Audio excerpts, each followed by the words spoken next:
Welcome to the Growler, a Who Dey podcast hosted by Paul Dana and other bald friends like Mo Egger, Dave Nanametz, home of all your Bengals breaks, takes. Welcome to the Growler.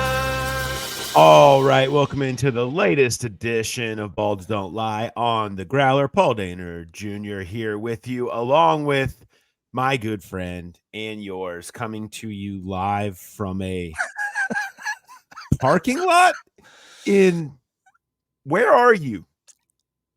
There's a La Rosa's Pizza over there. There's a Frisch's over there. I'm in Forest Park, and the only reason I know that is a police car just drove past me that said Forest Park Police. So I'm guessing we're in his jurisdiction.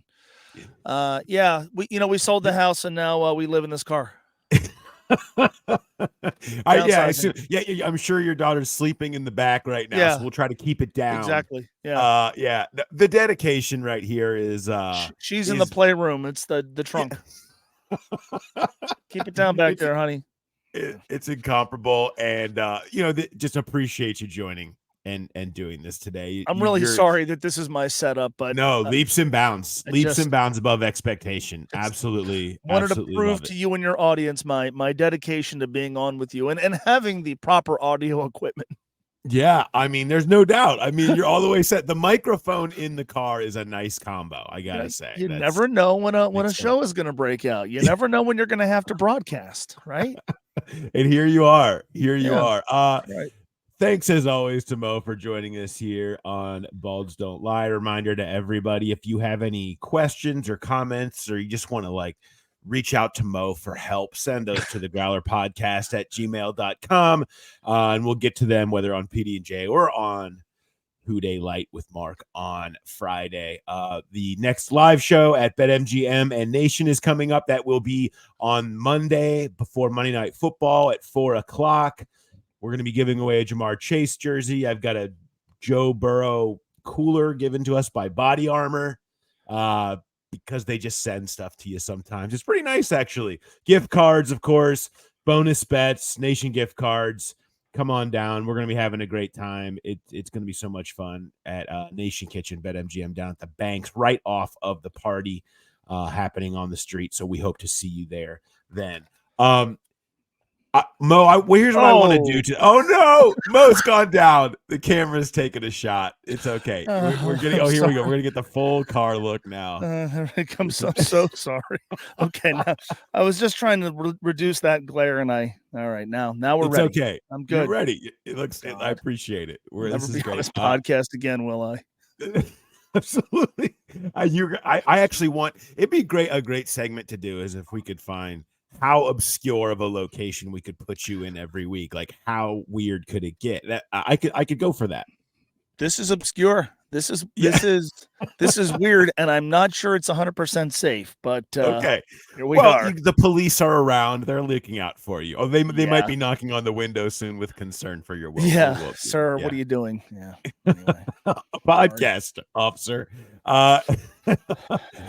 Do you have any thoughts on Jamar Chase's outburst, sir?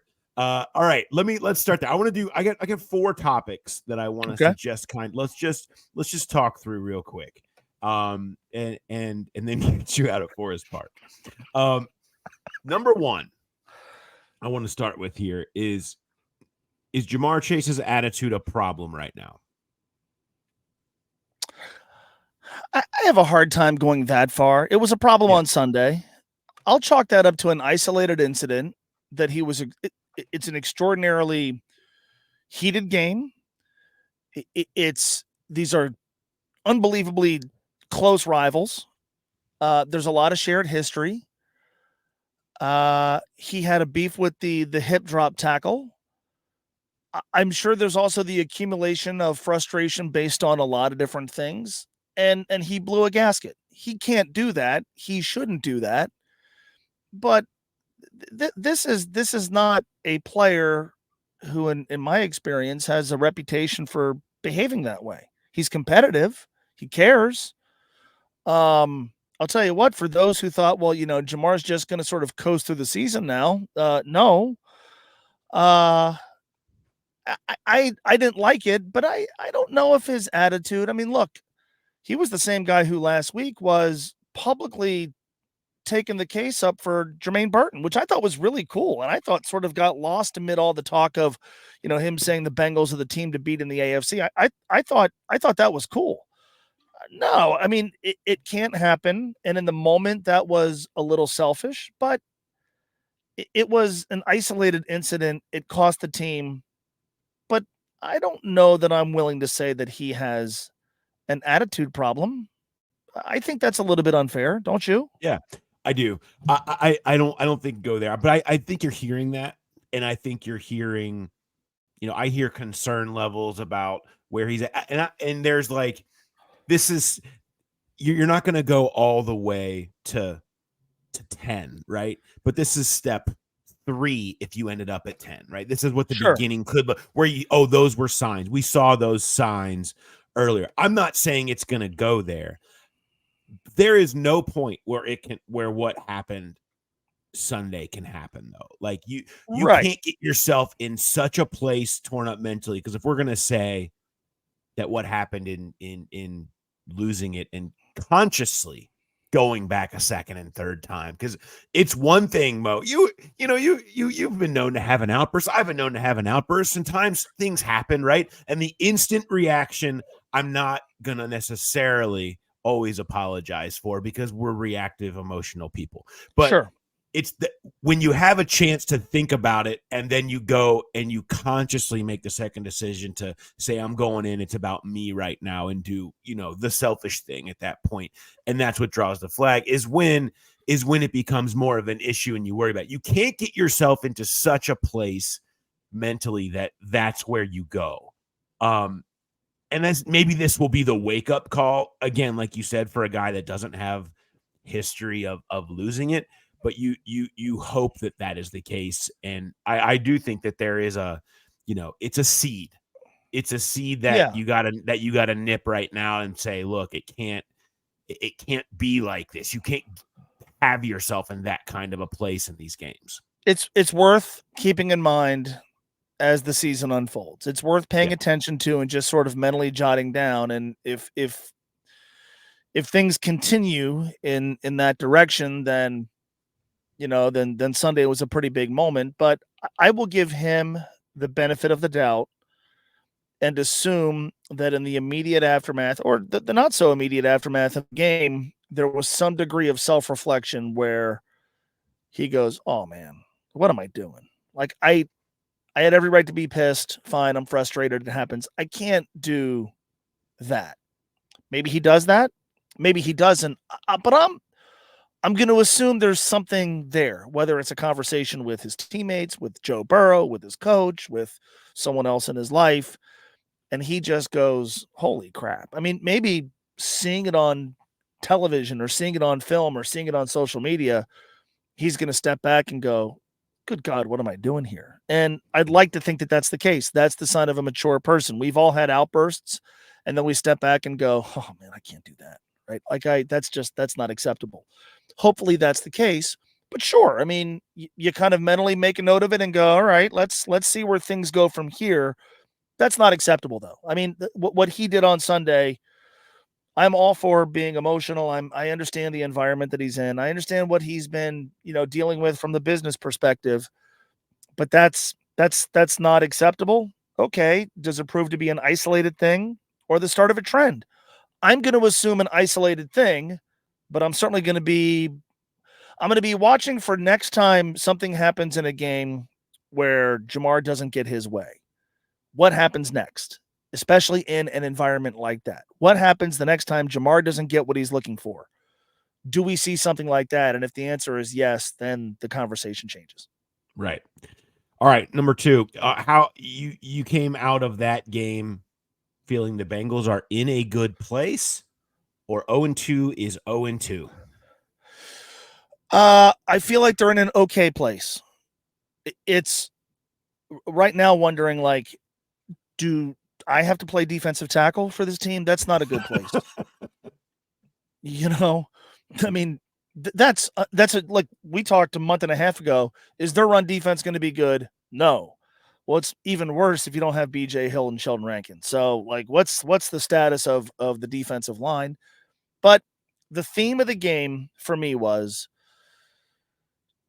do I walk away from this really, really concerned about Joe Burrow? Because the theme of game one was, and you wrote about it and we talked about it, Joe doesn't look like himself.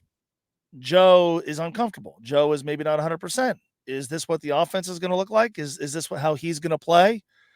And he was better. He wasn't great by any stretch, but, he still had reasonably good numbers. He did have the big fumble, but I didn't watch him at all thinking, God, he's uncomfortable. He's not himself. I wasn't really paying attention to him shaking his wrist. So I said on my show middle of last week, if the Bengals lost the game, but I walked away from it feeling like, all right, it's time for Joe Burrow to be Joe Burrow again, and he can be, that's fine. If they win and he looks like he did against New England, that's problematic. So the big thing in the game for me was watching Joe Burrow, and I did not walk away from it thinking about his health or lack of comfort, which means he's going in the right direction. Time will tell if that's the case. I think they're okay. Number one, there is a track record of this team bouncing back from 0-2 starts. Number two, they're going to be big favorites in 3 of their next 4 in all likelihood, and certainly I think slight favorites in their game against Baltimore. Are they going to win all 4? Chances are probably not. But if they get to 3-3, all right, and, Joe is Joe, I think we'll all take our chances with that. I feel better about the Bengals 0-2 than I do Baltimore's 0-2, quite frankly. I read Bill Barnwell on ESPN where he ranked all the 0-2 teams 1 through 9 and said the Bengals statistically and otherwise have the best chance of being a playoff team despite being 0-2. And I agree with that. I think they're okay. It's hard to say they're in a great place. They've lost their first 2 games. And, the more you do this, the more you start 0-2. At some point, you're going to be 0-3. And I worry about Brian Robinson running for 1,000 yards. I wonder how they're going to chase down Jane Daniels. But relative, I don't like the whole, well, they stood toe-to-toe with the Chiefs. They always stand toe-to-toe with the Chiefs. They've beaten them a bunch. They're supposed to be peers, but they outplayed them on the road, and they're a 4th and 16 away from getting a win that totally changes how everybody talks about the team. Yeah. Should that change because of 1 4th and 16 penalty flag? I don't think so. So I feel like they're okay. Yeah, that was, and that was why I kind of went the direction I did after that game was I tried to, let's take 4th and 16 away because it's so fluky, right? Like, yeah, you're throwing a ball up with hope. Let's take that away. And what is the feeling? You feel like they did everything right and beat the champs in their house. And the defense came up big, and Burrow made all the plays that he needed to make, enough plays to help them win. All of the good in the way that they deployed the tight ends and everything else. Like you that is what everybody's saying. And here's the Bengals is what everyone's saying. And then they're taking shots at the national media for the joke of them acting like it'd be crazy to pick the Bengals in this game and all the stuff that was going on. And there's a big guess who's back. And there's Burrow probably next to Eminem, Shady, guess who's back with the blonde. Like everybody's doing all this, right? That's right. What happens if the 4th and 16 ball doesn't, and or the ref on that judgment 50-50 call in his hand keeps a flag in his pocket. But that's not the case, right? That's not the case. But that's why I think if you can extract that and focus more on the process, which is much easier to do in week 2 than it is in week 17, then I think you feel really good about the state of the team and their chances of doing everything you want them to do this year, despite the loss. Yeah. When Kansas City lined up for 4th and 16, we were 3 seconds away from talking about this being the what victory of the Joe Burrow era, right? Least likely, most significant, we would have attached all these really cool labels to it, and we would have ignored a lot of the stuff that went wrong. We would be talking about how insanely good Trey Hendrickson was. We would be talking about how, boy, you know what? With these tight ends, once they get T. Higgins back, man, this is going to be a really tough offense to defend. We would talk about how they've made do without T. Higgins. We would talk about how Joe looked better. We would talk about how, Cam Taylor-Britt bounces back with the coolest interception I've ever seen. We would talk about, some of the improved play from the linebackers that we saw. Like, none of that has to go away. None of that has to go away. And so I was certainly frustrated. It was a gut punch. You can't help but think, okay, in January we're gonna go back to that game when we talk about why the Bengals are going back to Kansas City. But who wouldn't welcome that opportunity? You'd rather play him here, but who wouldn't welcome that opportunity? The Bengals coming off a loss at home to the Patriots, reeling with Joe not 100%, almost went there and won in September. Why can't they go there and win in January? So I obviously they've got to get there first, but I feel like they're okay.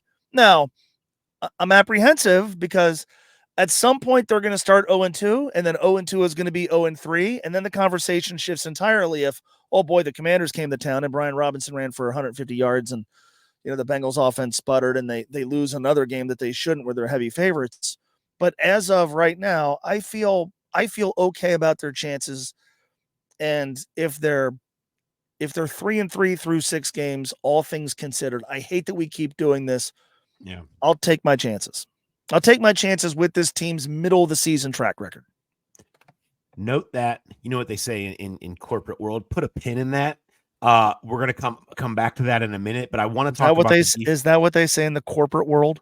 In the corporate world, okay. in the business, in the emails, in where you send replies to everybody. My guy, I'm doing a podcast from my car in a parking lot in Forest Park, and you're in the middle of the corporate world now.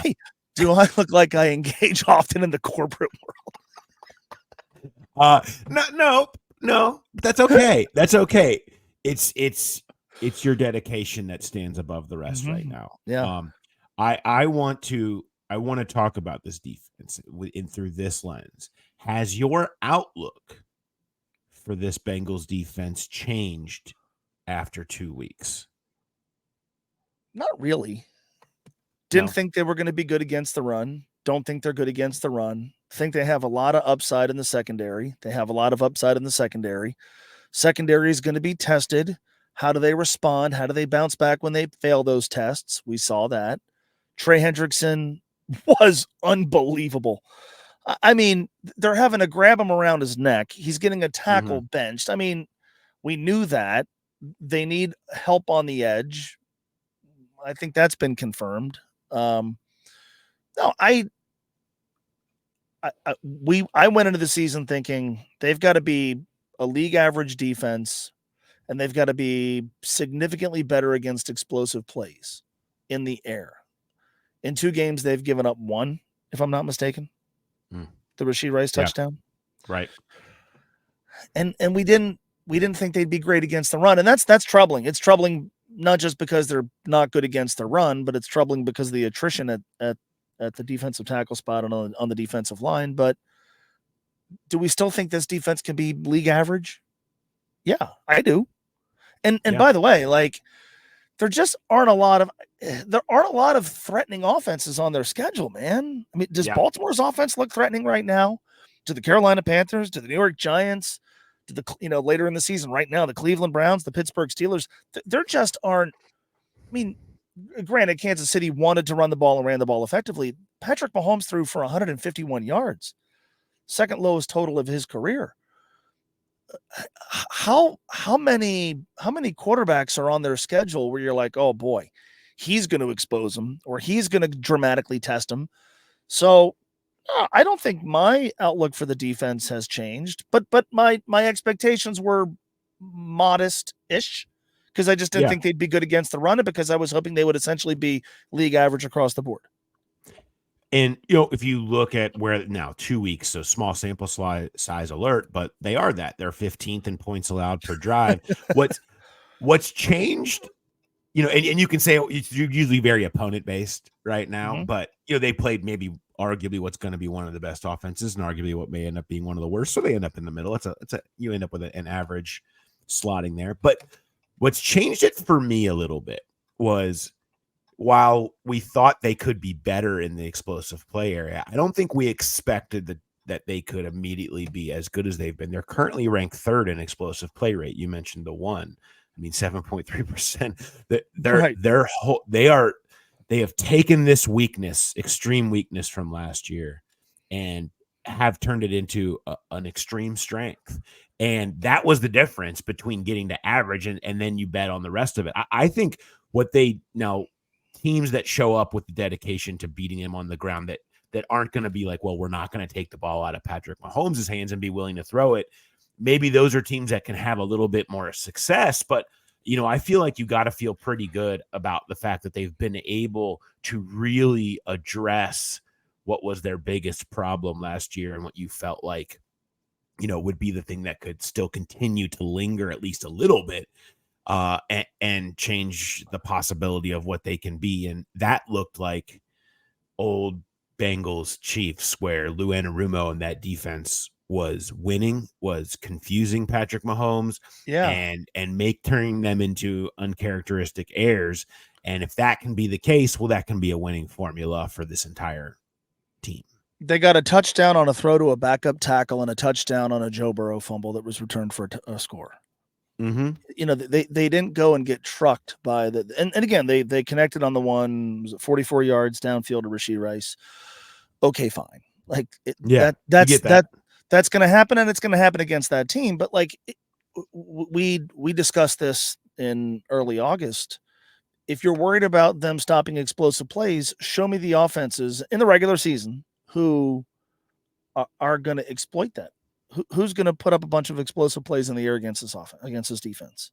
I don't think it's the guy they play on Monday. No. I don't think it's Andy Dalton.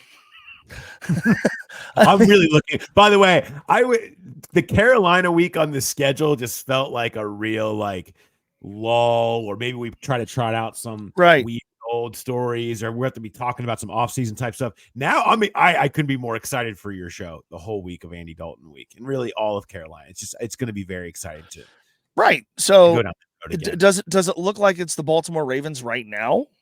No. I mean, so I think you have to, whatever concerns you might have about the defense or whatever, things you're worried about sort of unraveling, you have to hold up against who they play. And I just don't know, at least here in the coming weeks, who's going to expose, any of those weaknesses. I didn't love the missed tackles against the Patriots. Nobody did, but I assume they're not going to be good against the run. And by the way, there's going to be a game, or probably more, where they lose, and that's the biggest culprit. But yeah, I think we sort of knew that coming in. Yeah. No, and even the Chiefs were just like, look, we're going to keep running it up the middle and keep having success. And that's and at some point you will have to stop that. That said, I do think that you've seen Logan Wilson and Jermaine Pratt play much better than you saw at levels last year. Yeah. And it gives you a little hope that they can be part of what helps make up for deficiencies that they maybe have on the line or injury, all of that to help a little bit. I think they've helped, squash a little bit of the issues that are existing and that are just going to be part of it when you're getting moved up front. Last one, and I'll get you to turn the car on and hit the gas. Is it getting hot in there? Do you have the AC on? I'm just want to make sure you're going to be okay. Do we need to crack a window? No, I've got the AC on. I feel pretty good. A guy just parked his U-Haul across from me. I'm kind of wondering what that's all about, but no, I'm good, man. Okay, just want to make sure. Interesting place to drop your stuff, but that's cool. We're good. Last thing, if I go on to BetMGM right now, and these are the lines on the AFC North champ. Okay, Ravens and Bengals are both plus 195. Steelers are plus 350 and Browns are plus 450. Where are you placing your fictional $100? Cincinnati. Yeah. I get close to plus 200 odds. Give Pittsburgh credit for getting 2 road wins. Does anybody believe in that offense? I mean, touchdowns are usually a big part of offense. Yeah, I mean, okay, it's Tomlin. They never have a losing season. The back end of their schedule is a bear, man. It is an absolute bear. And frankly, I actually saw a fair amount of Pittsburgh-Denver, and I thought that game was a lot more about what Denver can't do and what Bo Nix can't do than what Pittsburgh can. Cleveland, look, it's a very good roster, but we keep having the same regurgitated conversations about Deshaun Watson. To win the division, you're going to have to get to 11. Are we still assuming 11 wins? I think 11. Yeah, 11? I think we're still probably there. Although if the Ravens and the Bengals are among the favorites to get there, they're all already being down 0-2. Makes you Sure. wonder Sure. if 11 is almost too high. But yeah, I would think 11's probably the number.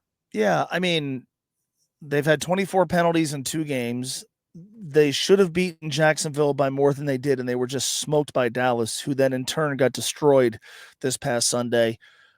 I think the Browns are a mushroom trip. I think on a week-to-week basis, you're going to see performances that are awesome, and you're going to see performances where you're like, holy crap. But are you wagering on them based on that?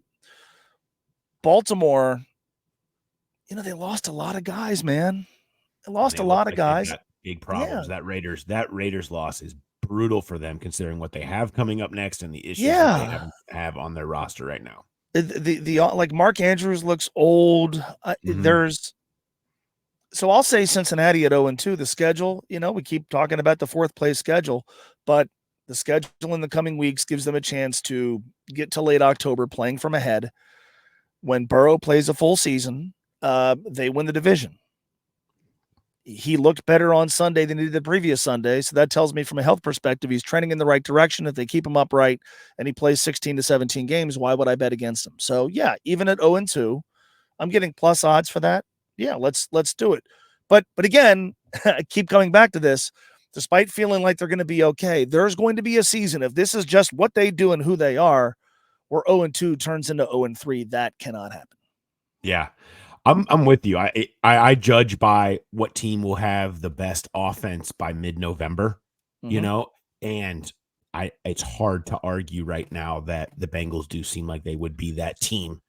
And which is surprising to be able to, I feel like, say that, because the some of the struggles the Ravens offense has been one of the biggest surprises. It feels like they haven't been as explosive and dominant as you thought they would be in year 2 under Todd Monken, but that offensive line, appears to have been the problem that they hoped it wouldn't be right now, and so they deal with that. Mo, usually at the end of these we will often have alien discussion. The glare kind of makes me feel like an alien abduction is happening behind you, or a spaceship might be landing in Forest Park. So if you see anything out there, let us know, or if anything's going on. But I just wanted to make sure. Have you ever seen a film that depicts a nuclear explosion? Yeah, sure. This glare is what people see, obviously, right before they, die. This huge, just blinding glare. As I look at myself, I'm really sorry. I mean, this was the part that I wasn't prepared for. Okay. I didn't pack a curtain. Again, it's the dedication overwhelms the glare, and that's all I see here is that. Yeah. And so I'm really sorry. No. I'm enjoying it. I got to 9:40. We taped this at 10 o'clock on Tuesday morning, and I got to 9:40, and I'm not going to make it to Kenwood. I'm not going to make it to the studios, but I do have all this stuff with me. Yeah, I wonder if Paul will be okay with me just sort of absolutely erecting a mini studio. I'm going to see if I can do a whole radio show in here. Have guests. It's been done before. I'll just show up and just come up and knock on the window, sit down in the passenger seat, and just sit down right next to you and just talk through stuff. I like it. I think this, carpool karaoke became a very popular thing. Carpool sports talk, right? Yeah, sure. Why not? I think we're onto something here. Mo, I appreciate your time. And I look forward to seeing you today. We'll be out on the east side today, Beachmonton today at B-Dubs. So I look forward to seeing you out that way. It will be a blast. Thank you for joining us, and good job by your daughter for not banging on the trunk door when honey, we tried to record. It's okay. Yeah, you open can. it up. We're gonna go get something to eat now. Yeah, this is. Thanks, brother. Appreciate it. All right. Have a good one. And thanks everybody for listening. We'll talk to you next time.